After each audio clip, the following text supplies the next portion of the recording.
Allahu i maroft e dërman mos gjefshin varrin ku ju bëft ser zjem i nxejt.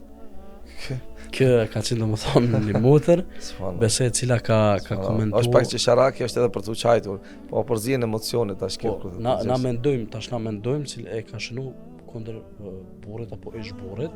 Me bavgjetën me të mallku gruaja mallkimet më të rënda ti bën. Mallkimet më të rënda, lutjet më të rënda që mund t'i bën gruaja kur t'i bën subhanallahu alazim. Allah na rujt. Amin. E tash i këshillojmë motrat. Keni frikë Allah subhanahu taala, se ju jeni të sinqerta. Edhe besoni vetëm në Zot, vetëm në Allah. Mos mallkoni.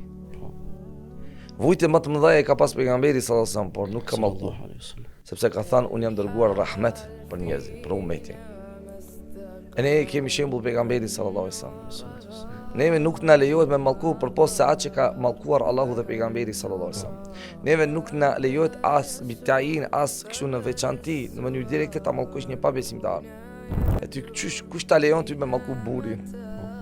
Kush ta lejon me mallku burrin? E pejgamberi sallallahu alajhi wasallam ka thënë mallkimi i besimtarit është sikur vrasja e tij. Me mallku një besimtar sikur me vrasje.